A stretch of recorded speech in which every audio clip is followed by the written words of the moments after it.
Welcome back to Pasta to Go. I am Craig Pasta Jardula, and this is my show, Pasta to Go. I'm here with my co-host for the day, Matt Weinglass from The Homeless Left. If you haven't checked him out, you haven't subscribed to his channel, go to The Homeless Left and check him out. He's got a YouTube, he's got a Rumble, he's rocking it left and right. Citizen journalism at its best every Thursday at noon Pacific. Go support, go help out independent media. If you want to help out independent media, all the links are down below. We got a Patreon. We have different levels of help. We have a Give, Send, and Go. We have a Locals. And if you're on your Rumble right now, hit the Locals button right now. You don't have to pay anything to subscribe to Locals. You can be a free member. But if you want to leave a one-time donation to help out independent media, we are always thankful as we get our boots on the ground. None of that armchair journalism. It's real work over here. Matt, thank you so much for joining us today. I loved your segment. Please go check it back out. Pasta, thanks again for having me here. This has been an awesome opportunity to have these type of conversations. We need to have more of them. There's a lane open, and I think you've taken it. You've taken this lane. I'm trying it. And so where are the other homeless lefties? And again, you know what? We're not just about homeless left at our show. We're about homeless anyone who's homeless and where you feel like you've been abandoned or you're not feeling like things aren't lining up right. Yeah. There's space for you where we are. We just, for me, I know we kind of come from the same spot of just, we feel abandoned by a particular party, but you might feel abandoned by another party that let you down, or another, or whatever candidate, or like we were part of the Bernie movement. What a joke that ended up being. So whatever it is, let's come together. One big movement of homelessness and populists, and just looking at the world a little differently, and not from any team winning in a match, because this isn't sports. Yeah. This is not sports. This is real life. Again, thanks for having me on, Pasta. This has been such an awesome opportunity. Go Pasta to go. We love it. We're also intermittent fasting here. We haven't had anything to eat today, right? That's what we do. The first time I went out with Matt, it was like, this is my first meal of the day. I'm like, so it's mine. And it was like 6 o'clock at night. Like I just waited the whole day. I'm doing the same thing right now. It's 5:35. I've been intermittent fasting all day. I only had one big meal yesterday. We're going to do the same thing today. We might go get pizza. We might go get tacos. It is Taco Tuesday. We might do something else. We might do sushi. We got to see what's going on. Fish tacos sounds nice. Fish tacos. You got to do Taco Tuesday. Tacos. We've got to find a good fish taco. There's a place called Chronic Tacos. It doesn't get a good rating, but we'll see. And the one I went to with a good rating in tacos last time was a taco truck, and the meat was a little dry. So a little disappointed. It had good strawberries and cream. The agua fresas and the horchata was amazing. But tacos, a little bit under the expectation bar for a 4.5. We'll get to that after. Let's talk a little bit about Israel, Palestine, and more importantly, how we talk to our people of opposition, right? We have a lot of time. We see these different groups. We saw in UCLA what you had witnessed, the standoffish by the Zionist, and maybe just to somebody who was in. It doesn't seem like Montana was a raging Zionist like a Shmuley or whatnot, but she couldn't even have conversation back and forth. And that's a big problem because people aren't talking to each other. And that is something that we need to change. I went to Austin, Texas for the Minds Fest, but I went on my good friend Alex. Oh my God, how did I forget his name right now? Help me out. What's his name? Jamie? Alex Stein? Oh, no, the other Alex. The guy in this show. That Alex. How do I forget my names?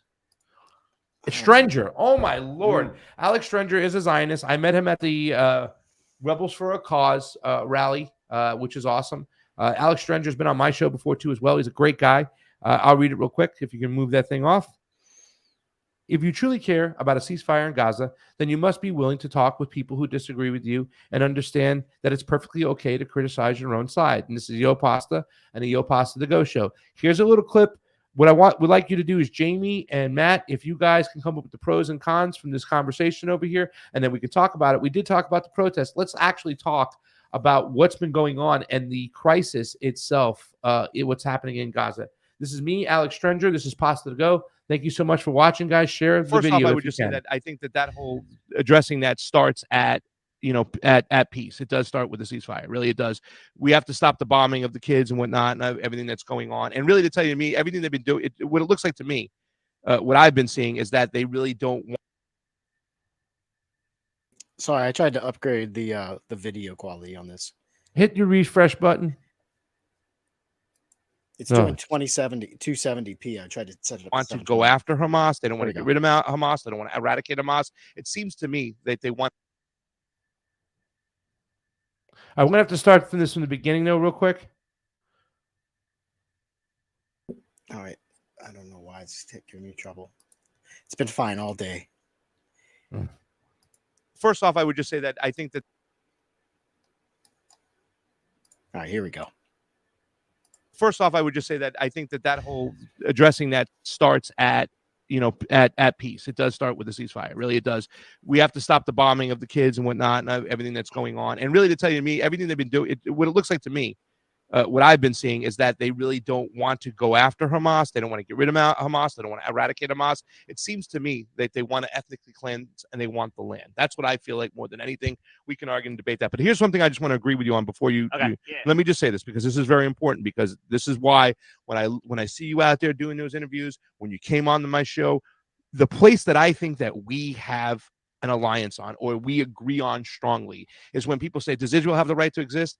What difference is that's a stupid question, right? It exists whether we think it has a right to. Does America have a right to exist with all the Indians we killed and stuff like that? No matter what, we have to solve the problem now moving forward. Yes. And we know we're not going to just take a bunch of freaking people, Jewish people who are living in Israel, and throw them out. Even though people says, well, why? They did that to them. Two wrongs don't make a right. Yes. Let's find a way to do that. But here's the thing that has to stop. Number one, the ceasefire has to stop. The bombing needs to just stop immediately. And I'm so sorry.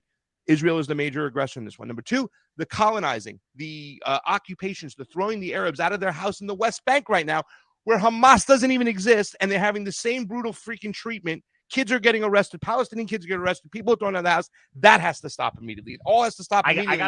And then we can work our way with a solution. But we have to have every party that's willing and involved to make a solution. And I do believe there's entities in the leadership of Hamas that are benefiting off the war continuing to go on. I do believe that happens.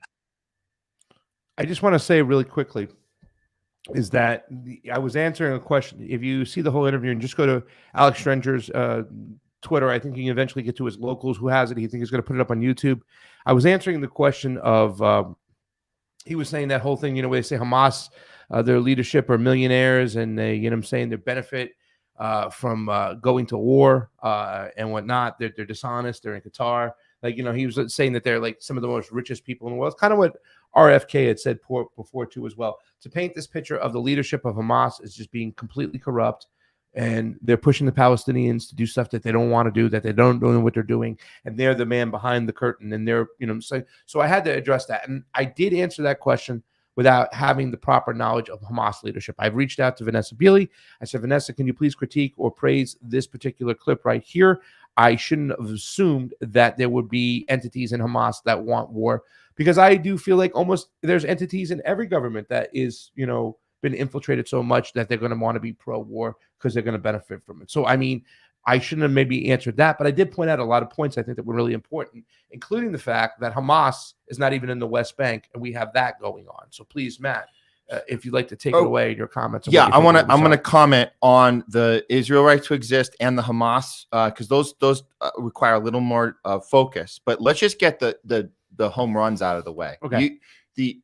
The occupation needs to end. It's end the occupation. Yeah. That is huge. And a lot of the times these the strategy of just putting out end the ceasefire is counterproductive, because you're talking about stopping the thing that just kind of expanded itself since October 7th, and we're not accounting for that the occupation has been happening for way decades. Before that. Yes. And so you're leaving that off the table, but you brought that on the table, and I watched his face. I watched Alex's face when you said that end the occupation. That's a hard one. I don't know how what he's gonna say back to that, but or maybe they just ignore that one. I don't know, but like that's huge, because then we can stop talking about Hamas and do you condemn October 7th and really get to the heart of what the problem really is, which is the occupation. So I would say you hit that one out of the park. We want to talk about Israel's right to exist. We want to talk about Hamas and whether there's good and bad intention. We have to look at the funding. We have to look at where we start from. So always go back. I always say this. Nothing ever starts from the day, the day of that we decided the story starts from. Nothing, we didn't just, 9/11 didn't just happen. We didn't just look up and see the two towers come down. Yeah. What else? We didn't just, Putin didn't just wake up February 2020. Old Soviet Union. I would like to become the next Hitler and take over the planet. We have to.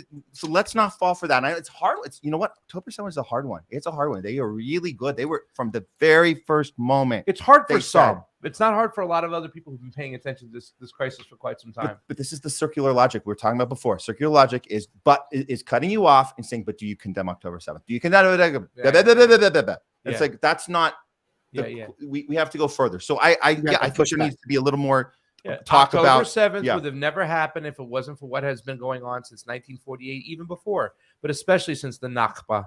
And that's what, remember, it wasn't a bunch of Hamas members that were taken off their land in 1948 and thrown in the Gaza Strip. No, those were Palestinians. Eventually, Hamas was born out of that movement many years later. And it was also born because it was funded by and started by Israel.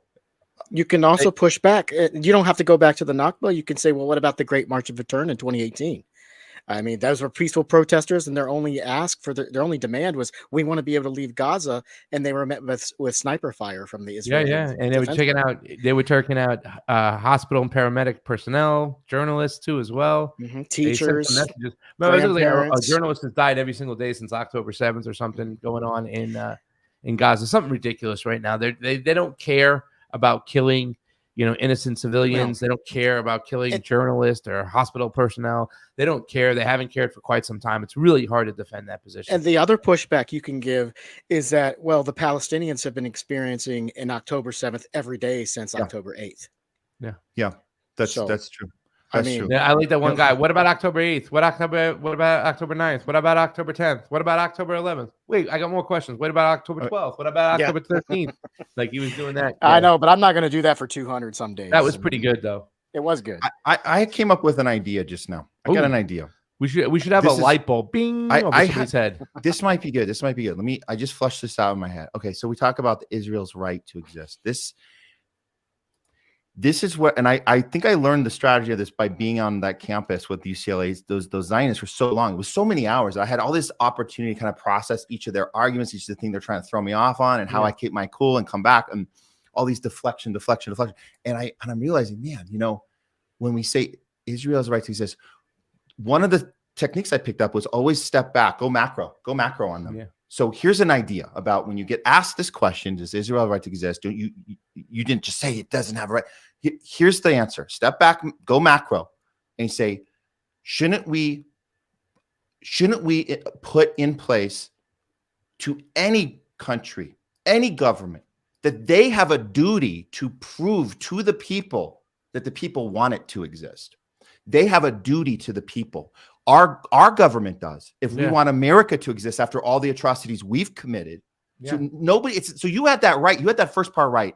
It's irrelevant whether they have a right. It isn't a right to exist. It's, do the people want this particular government to exist the way it is right now? So I'd say let's take exist out of it altogether. Does it have a right to function the way it does? It does. Does the people want it to function? If they don't, if the people are saying in droves, and we know this, people were in the streets in Israel against Netanyahu before October 7th. In droves, they wanted him out of there. They wanted this type of corruption. It's done. So we're looking at how do we fix this problem. It's not about existing or not existing. It's about the duty of the people in power to do what the people want. And right now, the people don't want Israel to be the way it is now. So let's just come up with a way to do this. I'm still flushing this out. But have that macro idea ready. And we can apply it to other situations like our country and other places in history, which I think is important to do. We always want to give a historical perspective. I think a lot of people will also say, well, doesn't Palestine have a right to exist? And by you saying that Israel has a right to exist, you're specifically saying that Palestine doesn't have a right to exist. And then they'll go into the demonizing of the Palestinians and whatnot. Yeah. One of the things they use in the get-go is, well, how come nobody wants to take the Palestinians in, right? But I mean, it is an interesting question. You could say, hey, does Israel have the right to exist? Yes, but not as a genocidal freaking bombing maniac. They're not allowed to exist if they're going to continue to bomb innocent civilians, mostly women and children. No, then they don't have a right to exist. They've lost their right to exist. I mean, there's so many ways to approach this. This is just early in the game. I don't think anything's going to end anytime soon. Look at that. I got your light bulb. There's your light bulb. There's it is. You got the light bulb. Give it a little tilt so it's right there. Like, wait, the other way. There you go. Ding. All right, we need the sound effect. Ding. We'll get that next time. Well, look, we're on to something good here. We're going to have these conversations where this is not going to end. However, the show has to end because we're on 2 hours and 30 minutes just about now with a 10-minute introduction. So, Jamie, you got anything last to say about this? I do. You say in the occupation. I don't know if that's possible. Ending the occupation would mean Israel can't exist. I think you can say. I think you can say by the 1967. Are you saying that? Like, because I think a lot of people, Hamas members and other members, would agree to the 1967 borders. Yeah, right? but I And think that say- ship and- has sailed. I think that ship has sailed. You know I think what you can that's say a is great point. The ship I- might have sailed, but the fact that we need to start the conversation there and then figure out why we can't do that. And there's a reason why. And a lot of it is what happened in the last 6 months has made it impossible because we have the international court saying there's war crimes that have been committed, not even war crimes, crimes against humanity. It's not even a war. It's this annihilation not a of a war. people. It's not It's a a war. It's an genocide.